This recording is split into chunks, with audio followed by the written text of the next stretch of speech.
اهلا بيكم في حلقه جديده من مونديال الانديه مع جيمي. اول ماتش هنتكلم عنه بايرن ميونخ وبوكا جونيور اللي خلص 2-1. فخر المانيا وفخر اوروبا كسب اول ماتش لفريق اوروبي على فريق من امريكا الجنوبيه. الشوط الاول بايرن ميونخ ضيع فرص كتير لغايه ما هاري كين سجل الجون الاول. في فرصه كانت هتشيلني من كومان، ضيع كوره والجون فاضي. هسيب لكم الصوره بتاعتها فوق.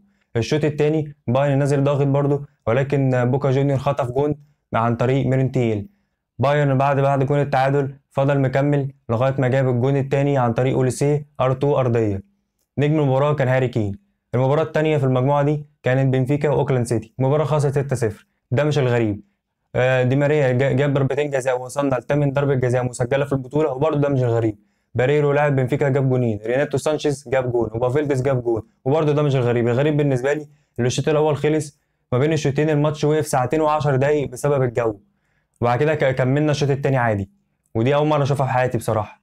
ما علينا. بايرن ميونخ 6 نقط وضمن التاهل، بنفيكا 4 نقط، بوكا جونيور نقطه، واوكلاند 0. المجموعه الرابعه اول ماتش تشيلسي وفلامينجو. الماتش خلص 3-1.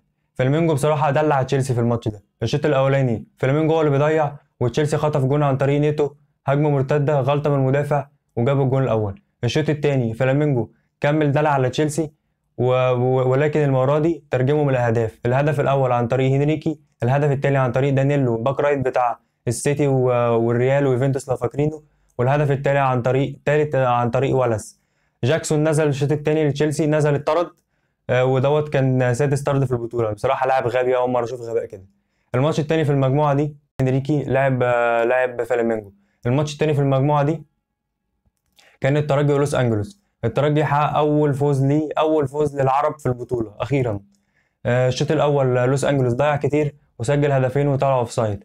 الشوط الثاني الترجي ضيع كتير لغايه ما البلايلي جاب الجون.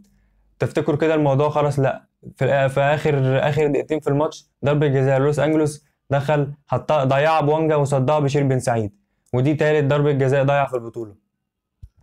نجم المباراه كان يوسف البلايلي، بس انا بالنسبه لي نجم المباراه بعد كل اللي حصل ده المفروض يكون بشير بن سعيد. ترتيب المجموعه: المركز الاول فلامينجو 6 نقط وصعد، تشيلسي 3 نقط، الترجي 3 نقط، ولوس انجلوس 0. يا رب الحلقه تكون عجبتكم. لايك وشير وسبسكرايب وفعل زر الجرس عشان تظهر لكم حلقاتنا اول ما ننزلها. اشوفكم الحلقه الجايه. سلام.